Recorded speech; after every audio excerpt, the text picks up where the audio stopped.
Hello friends, welcome Rinku blog channel. তোমরা সবাই কেমন আছো বন্ধুরা? আরেকটি বার চলে এলাম নতুন একটি ব্লগ নিয়ে তোমাদের সাথে শেয়ার করতে। তো চলো ভিডিওটা স্টার্ট করি বন্ধুরা। প্রচণ্ড গরম করছে, ঘাম মুছতে মুছতে ভিডিওটা আমি শেয়ার করতে লাগলাম তোমাদের সঙ্গে। প্রচণ্ড গরম লাগছিল বন্ধুরা, কালকে সেই লেভেলের গরম পড়েছিল। আর ওখানে দেখো তোমাদের দাদা ভাই দেখছো রান্নাঘরে দাঁড়িয়েছিল, আমার মা ওখানে রান্না করছিল। তো যেহেতু কালকের ভিডিও আজকে আপলোড করছি সেই জন্য এইভাবে বলছি, করছিল, দাঁড়িয়েছিল, যাই হোক তোমরা বুঝতেই পারছো। আর এখানে দেখো মা সকালের জন্য লুচি ভাজছে, আর লুচির সঙ্গে মা কী রান্না করেছে সেটা তোমাদের দেখাচ্ছি বন্ধুরা, চলো দেখো। আর যেহেতু মা জামাই ষষ্ঠীর মাই সব কিছু করছে, আমি একটু হাতাহাতি করে দিয়েছিলাম। আর এখানে মা ছোলার ডালের সঙ্গে পনির দিয়ে রান্না করেছিল। এই যে দেখালাম তোমাদেরকে। ওখানে দেখো সব কাটাকুটি হয়ে আছে, আর মানে বাকি যা রান্নাগুলো হবে সেই রান্নার জন্য সমস্ত কিছু কাটাকুটি হয়ে আছে। তো বন্ধুরা এতটাই গরম পড়েছে যার জন্য আমরা বাড়ির সামনে দেখো একটা চট টাঙিয়ে দিয়েছি, মানে রোদ্রের তাপটাই আমাদের ঘরের মধ্যে না আসে। তো এবার দেখো আমার যেই চাদরটা দেখতে পাচ্ছ, এই চাদরটা কিন্তু আমার মাকে আমি জামাই ষষ্ঠীতে গিফট করেছি। তাই মাকে বলেছিলাম, মা তুমি কিন্তু ষষ্ঠীর দিন চাদরটা পেয়েছো, তো তোমার কেমন হয়েছে একটু কমেন্ট করে বলো। আর এই দেখো তোমার দাদাভাই কেমন দেখো রিলস বানাচ্ছে বলে ওরম সেজেছে। যাই হোক, ওদিকে হাতে সব কোল্ড ড্রিঙ্কস সব লিচু টিচু নিয়ে ওই যে রিলস চকে চশমা পরে পাঞ্জাবি পরে গরমের মধ্যে একদম কী বলবো, আমি তো বিরক্ত হচ্ছে বা হাসিও পাচ্ছিলো। যাই হোক একটু ভিডিও বানিয়ে নিলাম ওর এই মানে ছবিটা একটু তোমাদের সঙ্গে শেয়ার করলাম। আর ও এখন যে ভিডিওটা বানিয়েছে সেটা এখন ওর মায়ের কাছে যাচ্ছে দেখাতে, বলছে মা কেমন হয়েছে দেখুন, কেমন হয়েছে দেখুন বলে যাচ্ছে। আর আমার মেজদিদা সকালবেলা এসেছিলো, তো ওদের আসাটা আমি ভিডিওটা তুলতে পারিনি। আমি অনেক কিছু ভিডিওর মধ্যে বাতাজি যেগুলো আমি তুলে দেখাতে পারছি না তোমাদেরকে, কারণ আমার ক্যামেরা ধরার মতো সত্যি কেউ নেই। আমার মা নিজের কাজে ব্যস্ত, আমিও কাজ করছি, এবার তোমাদের দাদাভাইও বাজার দোকান এটা সেটা করছে।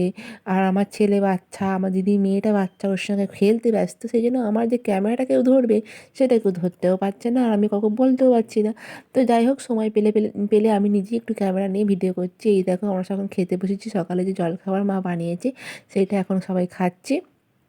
আর ছোলার ডালটা খেয়ে দেখলাম সত্যি ছোলার ডালটা খুব অসাধারণ মা বানিয়েছে, কারণ সত্যি কথা বলতে আমার মায়ের হাতে রান্না সুন্দর, আমার মায়ের হাতে রান্না খারাপ না, খুবই সুন্দর।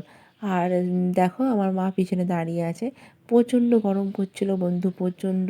আমার মা তো পুরো একদম স্নান হয়ে গেছে। আর এই যে দেখো বন্ধুরা খাসির মাংস কষা হচ্ছে, এই ভিডিওটা আমার ছেলে তুলেছে। এতক্ষণ পর ওই একটাই ভিডিও করেছে। তো দেখো বন্ধুরা খাসির মাংস কালারটা দেখেছো কি সুন্দর হয়ে এসেছে। খাসির মাংস এরকম কালার না হলে হয় বলো? খাসির মাংস মানেই এরকম বেশ খয়েরি হয়ে থাকবে কালারটা, তাই না? আমার মা কিন্তু খাসির মাংসটা খুব সুন্দর বানায়। তো ওখানে মা রান্না করছে, এবার আমরা ঘরে ঘরে চলে এসেছি, চলে এসে একটু এমনি এসির তলায় বসে রেস্ট নিচ্ছি। মানে বাইরে যা গরম কী বলবো। আর এই যে আমার দিদির ছেলে এই বেলা তখন 12টা এরকম হবে, তখন দিদির ছেলে আর আমার জামাইবাবু এলো, ওই যে আইসক্রিম এনেছে, আইসক্রিমের একটা বাট এনেছে, ওই আইসক্রিমটাই মাকে দিল, বললো ফ্রিজে ঢুকিয়ে রাখো। তো মা এখন সেই আইসক্রিমটাই ফ্রিজে রাখতে যাচ্ছে।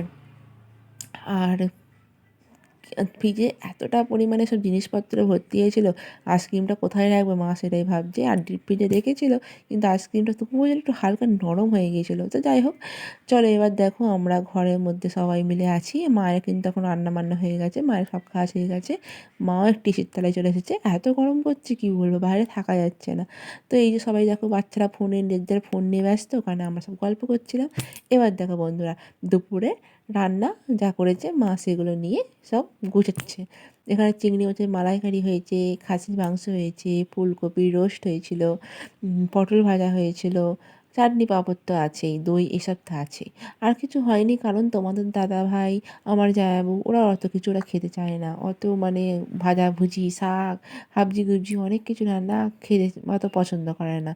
মাছ মাংস হয়েছে মানে ওই দিয়েই হয়ে যাবে। আর বাচ্চারা তো মাছ ছুঁয়েও দেখেনি, মাংস হয়েছে মানে ওদের কাছে খুবই প্রিয় জিনিস। যাই হোক এখানে সবাইকার খাওয়া দাওয়া হয়ে গেছে, এবারে আমরা ঘরে চলে এসেছি, ঘরে এসে সবাই যে যার শুয়ে আছে, আর আমরাও এখানে যে যার গল্প করছি। মা আছে, দিদি আছে, আমি আছি, সবাই সবাই মানে একটা ঘরে আমরা সবাই ঢুকেছি, মানে অন্য ঘরে থাকা যাচ্ছে না, এত গরম। তো যাই হোক ওখানে খাটেতে আমার দুই জামাইবাবু মানে শুয়ে আছে, পাশের বাড়ি আমার এক জামাইবাবু, উনিও আমাদের বাড়িতে চলে এসেছিলেন গরমের জন্য। তো এবার দেখো এবার আমরা একটু মানে গল্প টল্প করে তখন বিকেল মোটামুটি 4:30 5টা হবে, তখন এবার আমরা ভাবলাম চলো একটুখানি বাইরের দিকে যাই। এবার আমাদের প্রাকৃতিক এসি হাওয়া খেতে যাচ্ছি। দেখো বন্ধুরা, এই যে যেখানে যাচ্ছি সেখানে যেন ঝড়ের মতো হাওয়া দেয়। এত সুন্দর হাওয়া দেয় ওখান থেকে আর উঠে আসতে ইচ্ছা করে না।